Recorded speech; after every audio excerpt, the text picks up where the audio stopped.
Hi guys, welcome back. My name is Pamela and this is not how I had planned starting this video because technically I had already filmed the intro, but my microphone didn't pick any of it up. It was apparently dead, like the receiver portion of it was dead, so I'm using an old microphone. So let's do the intro all over again. I'm trying to remember what I said, but I know I mentioned that I wanted to, so this video, I'm not 100% sure if this is held it forever. I guess this is me testing it out. I want to record more of my like raw impressions or like thoughts, reactions as soon as I finish a book, instead of waiting maybe to the end of the month to film like a reading wrap up. I think I just want to record potentially, like if I have a good reading week, potentially like a week's worth of reading and get more of that, like my thoughts right after I finish a book, because I feel like what I've noticed about myself and what I've come to learn is that I forget a lot of the little like small details in books. I think I kind of want to record my overall feeling as soon as I finish a book, like record that, and then at the end just compile it and then have like a video that way, so it's still kind of a wrap up video, but you know, I'll be in different like outfits, makeup, no makeup, like, you know, it's not gonna be like a sit down. So I might do that. We'll see. I'll play around. I'll see what ends up feeling better for me. If you have any input, if you'd rather see it weekly or like on weeks that I do read a lot, or just a monthly one, let me know. I'm intrigued to see what you guys like to watch. Like, so right now, if you're barely joining my YouTube channel, hi, I'm barely figuring this out, so I am going to be playing around with different ideas and stuff. So I hope you come along for the ride, and then we'll figure out, you know, the patterns and rhythms that work best for me and like my life right now, and we'll figure it out together. I do want to talk about the books I have been reading so far this month, and the one I'm currently about 60% of the way through. So I started the year with reading the Chronicles of Narnia. I had never read them, never seen the movies, nothing. So it's all been new to me. I am currently about 70% done with book 5, but this book came out last week on Tuesday. So I paused my time in Narnia and then I got myself over to Basgiath. So yeah, that's kind of been my January so far, and I love it. So far, I want to talk about Onyx Storm and just the Empyrean series in general, because I do have some thoughts. Two things just happened in this book back to back, which is why I was like, I need to document this because I have feelings, I have thoughts. There are a few things that I did take down notes that I do kind of want to touch base on. Let me bring them up and kind of talk to you guys about it right now, and then I'll pick up reading the book and then I can share more thoughts as I go. But so far, if you have read the first 2 books, and if you were like me and haven't been in this world since like a year and a half ago when Iron Flame came out, I would suggest and highly recommend actually to see a recap video here on YouTube, going over the first and the second book. I will link down the one I watched, because 2 chapters in this book and I had to pause because I was so lost, just so lost. I did not recognize a lot of things, and this is the point where I realized I remember major points, I do not remember small details. And I feel like at the beginning of this book, there's a lot of small details you have to remember, or else the book kind of doesn't make sense. The second note on this same subject is I wish that Rebecca Yarros gave like a little debrief at the beginning of the book, which again, I don't mind watching the video, but I know there's other authors who kind of like they start progressing the story very slowly, like the first 1 or 2 chapters, and then within those 2 chapters there's a lot of like debriefing and like reminders or like flashbacks, you know, and then you're brought up to speed again, and then starting like chapter 3 or 4, it's like bam, you know, like the action starts. I kind of wish it was like that. I did know that just like book 2, this book just starts off right at the high stakes. Like there's no downtime in this book, and my heart is a little exhausted because it's such, and I think this is to Rebecca Yarros's like writing style, and why I like it is because like she pairs the good and the bad so well together. Like if there's a really good scene and you're super elated for the characters and you're like, yeah, you know, it could be the next paragraph, it could be the next page, literally crushes your heart within the same, I feel like the same breath. Like you're up here and then you just crash, or it's the opposite. Your heart is broken and you're sad for the characters, and like you're mourning certain things or certain people, like characters and stuff, and within, you know, that same chapter it's like boom, like something really good happens, or like, you know, and you're just like what. But yeah, I like that. So if that's what you like in your books, I highly recommend the series because it's pretty much been like that.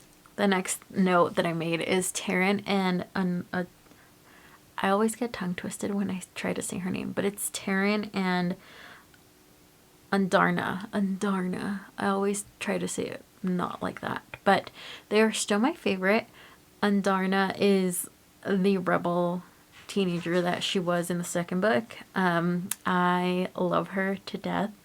Taryn is, I don't know, every time Taryn speaks, or, you know, he's involved, like I feel that as a reader, I feel his security, you know, like his peace, like his protection over me, you know? So I love that.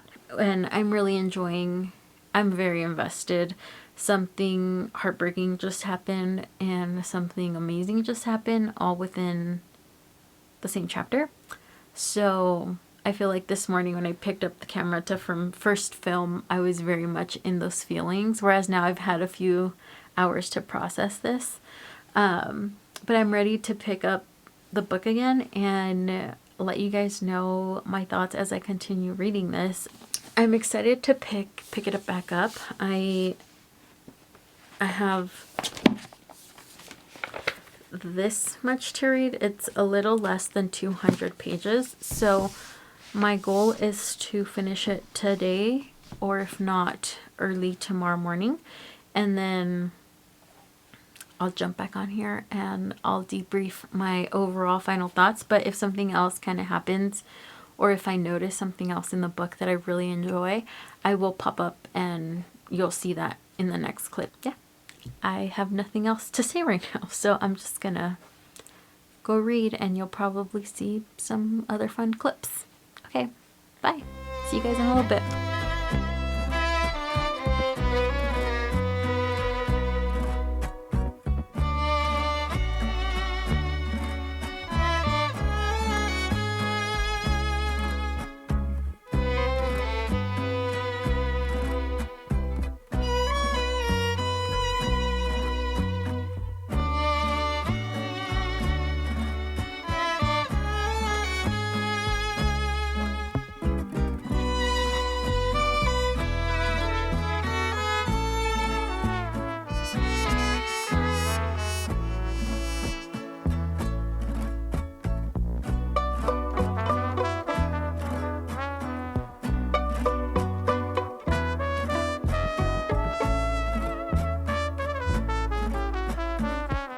Hi guys, so it's a new day. I did not finish reading Onyx Storm yesterday.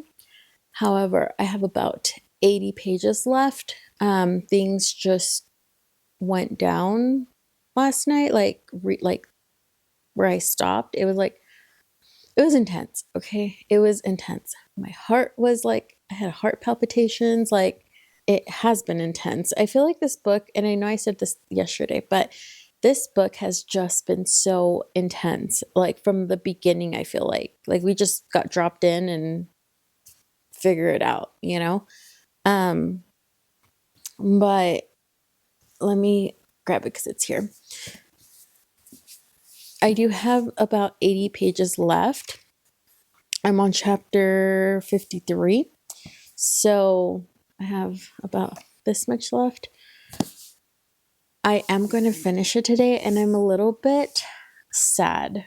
Actually, a lot sad, because I don't know when the new book will come out. I've heard it could be until like early 2027. I don't know. I have not done research, but yeah. So it's a little bit sad to almost be done with this, and so much has happened. And right where I left off, it was something very detrimental to the major plot that I don't know what it's gonna mean. I mean, I could just start reading and figure it out, right? But then if that wasn't the cliffhanger that Rebecca ended the book with, I'm kind of scared, honestly, to see what the actual ending, like the cliffhanger that she ends with, is going to be. Like, I am a little bit putting it off for that reason. So, yeah. Onyx Storm. It's really good. It's really intense, though.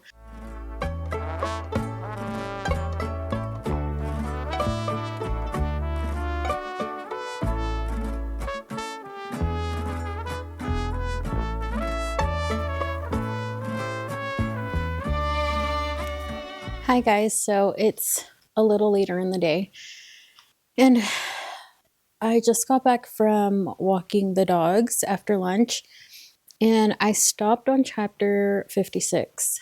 I have 10 chapters left in the book, and just so many heartbreaking things have happened I, that is why I took the dogs on a walk, was because I needed time not read and clear my head just a little bit. I have a piece of hair stuck. There we go. Yeah, if you stopped reading this series because of Fourth Wing, like you just read Fourth Wing and that was it, I highly recommend that you pick it back up. Specifically because Iron Flame and this one are not written the same way that Fourth Wing was written. I kind of want to reread Fourth Wing just to, like, I don't know, like make a how the series has evolved type video. Um there is just so much more depth, I feel like, to the story. I'm just gonna read a few more chapters here right now, and then there's no, you know what? I'm just gonna finish the book. I'm just gonna do it. It's like, like a band-aid, just do it. Because there are other things. I'm looking at my planner to my right. There are a few things I want to film and I want to get done today. So I'm just gonna finish the book and then take the rest of the day to do what I want, like things I have to do, and then just kind of process the story some more. So I'll talk to you guys in a little bit, and I'm just expecting heartbreak. So, yeah. Hi, guys. So I have officially finished Onyx Storm.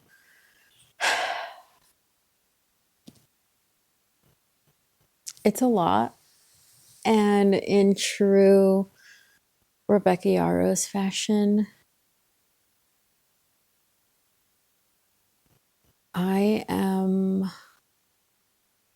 left thinking with a lot.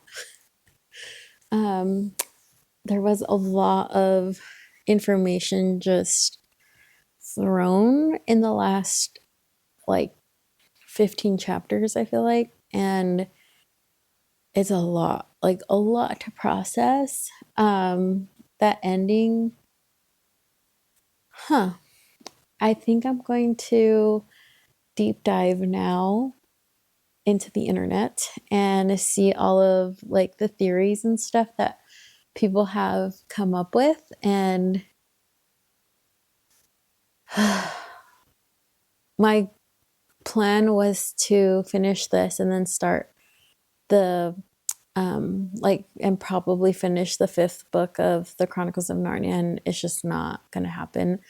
I need time to process and like decompress and figure, I don't know, my thoughts out. But nothing that I've said up until now changes. I highly recommend, if you're intrigued and have wanted to read it but are put off because it was a super popular book series, I say just go for it. I think it's worth it. It's a great time.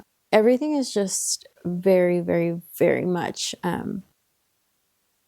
intense. I think the word to best describe it is intense. Whatever feeling or whatever scene like is happening, whether it's a good one, bad one, smutty one, I feel like they're intense. Well, the smutty, I'm not 100% sure, but I imagine they are, because the action and the political climate, the just everything, like the friendship and like even like the bond between like the writers and their dragons and stuff, like, and then the dragons to the writers, it's just so intense. Like it's like they're just giving their everything. I think for the rest of the day, I'm waiting for my husband to finish working out, and then we're gonna go get dinner, and then I'm probably gonna doom scroll for a little bit and see what the theories are online, because yeah, there was a lot. So see you guys tomorrow. Hi guys. So this reading vlog is actually going to also end up being like my monthly wrap up, because that's just how it worked out. As you guys already saw, I read Onyx Storm. That was the now second to last book that I read in the month of January. And the day that I finished it, and like the day that I recorded the last clip of Onyx Storm, I went down a rabbit hole on Reddit, and I read so many theories and so many potential, what's going on or what's going to happen next. It was good. It was good. So if you did not gather from all my previous clips, if you haven't read it, I think you should. But yeah, now going to the rest of the books that I finished or I read in January. So yeah, let's start. I read 5 books out of the 7 books in the series. My goal was to finish by today the last 2, which would have meant that I would have read a book per day based on the day that I ended Onyx Storm, which I don't know why I thought that was doable. Because with such an intense book like Onyx Storm, I typically go into not like a reading slip. It's more of like a book hangover, where I have to like finish processing my thoughts and just accepting certain things. And yeah, so that takes about like a day or 2 sometimes, when a book is that intense, where it really plays with my emotions. I do need a little break sometimes. So I don't know why I thought I could jump back in, but I did. I mean, technically I did jump into Narnia, but that was only because I had like about 40 pages left on the 5th book. So I don't really count that as jumping back in. But today I will jump back into Narnia, but that'll be for next month. So I did read the first 5. The order I read them in was The Magician's Nephew as the first book, and then The Lion, the Witch, and the Wardrobe as the second book, The Horse and His Boy as the third book. Yeah, right. Yeah. Prince Caspian, fourth, and The Voyage of Dawn Treader as the fifth. So in The Magician's Nephew is the introduction to Narnia, and you are with Diggory and Polly.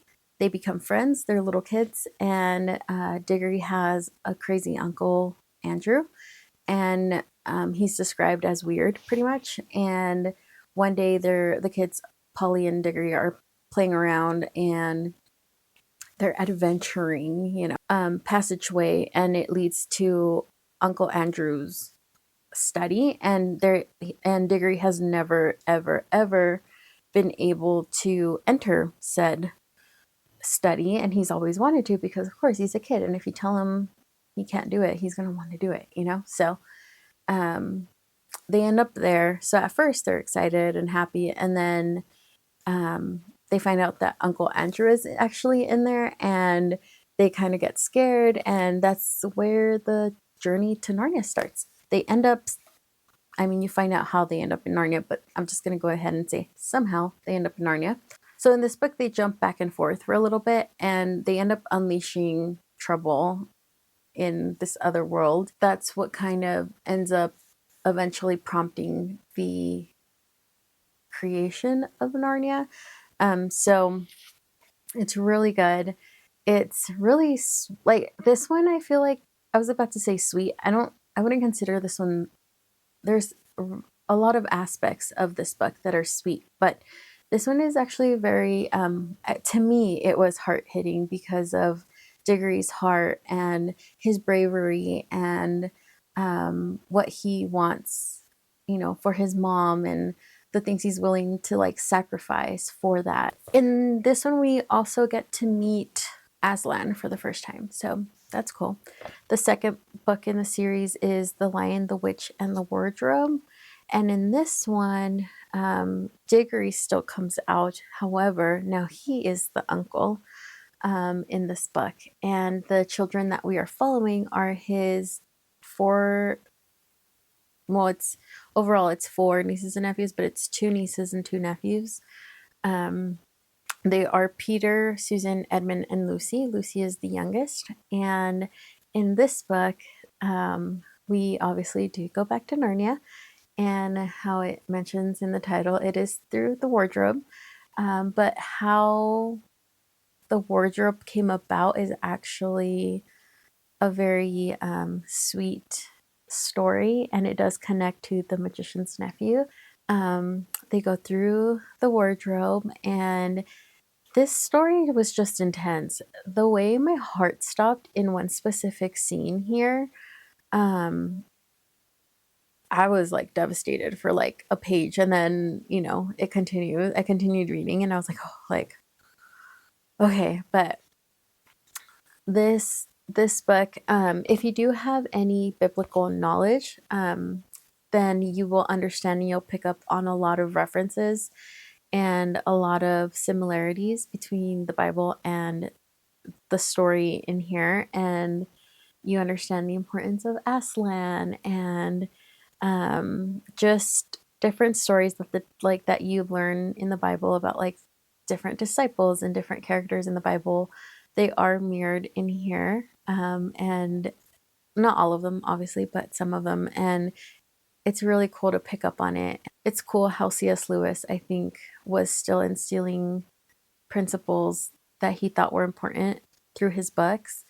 I admire him for, still sharing what he thought was,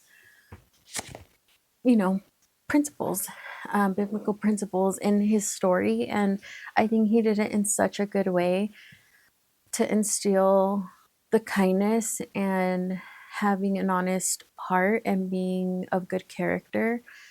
And yeah, so I really enjoyed this one. I believe it's Peter gets into a little kerfuffle in this one, and he really does learn his lesson, and he does pay some consequences. And I think that's also, I really enjoyed reading that. And I think if I ever have children, I will be reading these books to them, because like, I don't know, I just found it really refreshing that he had consequences. I mean, they weren't horrible consequences, but they were consequences nonetheless. And I think it's important to know that, you know, and to learn that, I think, at a young age, that our actions do have consequences, and it does affect sometimes, most of the times, the people around us and the people that really truly care for us. And yeah, this book was good as well. All of them were good. But this, I think, had really good lessons in it as well. I'm very smitten by the series. I truly, really am.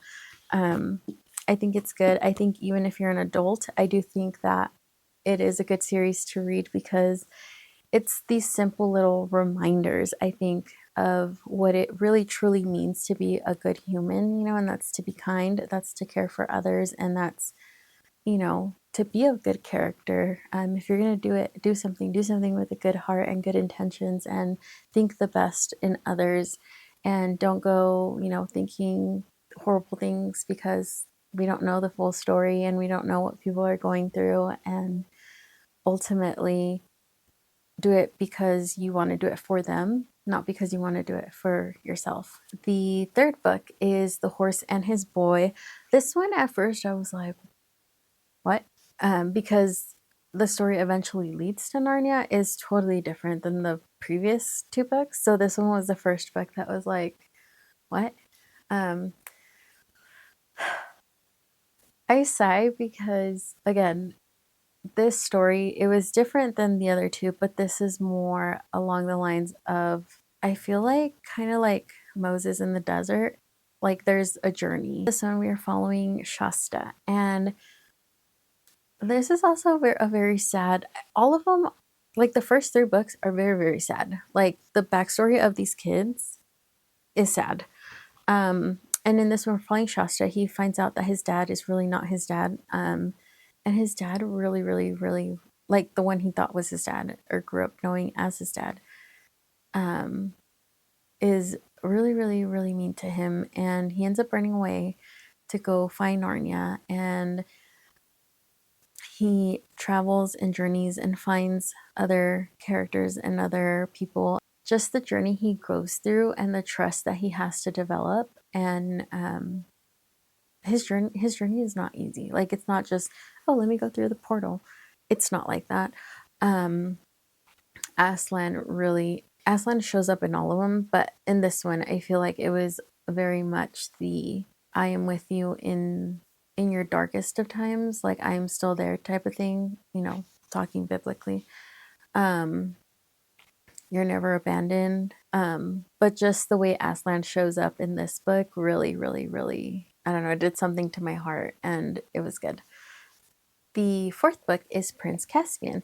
This one, we return again to Peter, Susan, Edmund, and Lucy. We go back to them being technically children, and they go back to Narnia. They are summoned by magic, and you find out how very early on. It's because Prince Caspian and Narnia need help, and they are under a new leadership, and this new leadership pretty much tried to kill off all the Narnians that were left. And Prince Caspian finds out that he is actually descendant of the sons of Adam. So his dad died, and then his uncle took over. And from an early age, he was told stories. He thought they were fairy tales. They were told to him as fairy tales, but then later he realizes it was not fairy tales. It was the history of the Narnians. So he runs away because he realizes that his uncle now knows that he knows, and he is going to be not living pretty soon if he stays there. So he runs away, and he encounters people and things and, you know, Narnians. And that's where he calls for Edmund, Lucy, Peter, and Susan. And yeah, that's where the story began. I mean, yeah, that's where like the action pack begins. And they fight for, you know, Narnia. Aslan gets involved in this one too. And yeah, it's a battle, it's a journey. It's also pulls at your heartstrings. And now we can talk about the last book I read this month in the world of Narnia. and that is The Voyage of Dawn Treader. In this one is completely different because this one does not take place in Narnia. In this one, it's still Edmund, Lucy, Prince Caspian, and then we get introduced to a new character, one of their cousins. They go into the realm of Narnia, but it's not Narnia. They're actually on a ship. The characters that are on the ship were my favorite characters, little animal characters from this book.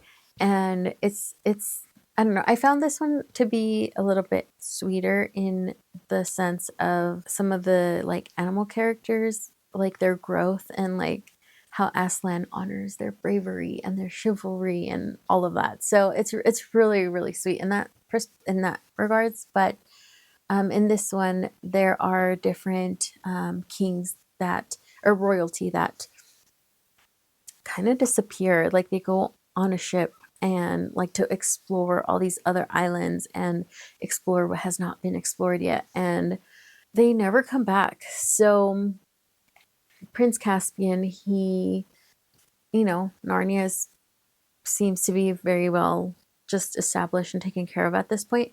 So Prince Caspian is like, now is the time. If I'm going to go look for the people that disappeared, now is the time. I can go. Narnia's pretty good. So he does, and what they find is scary. Again, Edmund and Lucy and the cousin end up, appearing on the ship.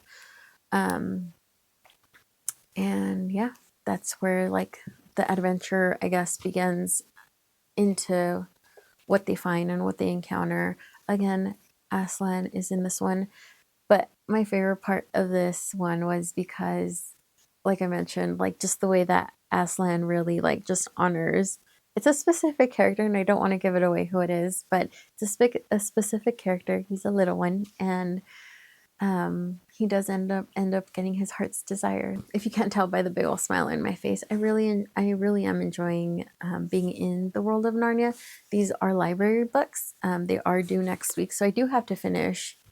They're due next Friday, so I do have a full week to read the last 2 books. I know I talked about potentially doing like a filming my reaction after I finish a book, that kind of thing. I think I'll do that next month because this month it turned out to be like half reading vlog, half wrap up. So I think next month it'll just be a wrap up where you'll see different clips of me throughout the month talking about the book I just finished reading. So yeah, I hope you guys are having a great year so far. I'm glad January's over. I feel like the first half of the month flew by, and then from like the 16th on, it felt like a whole year happened in 2 weeks. Obviously that did not happen. It just felt that way. Yeah. So I hope you guys have a great end of your month, and I hope you guys have an amazing February. Yeah. Have a great day. Bye.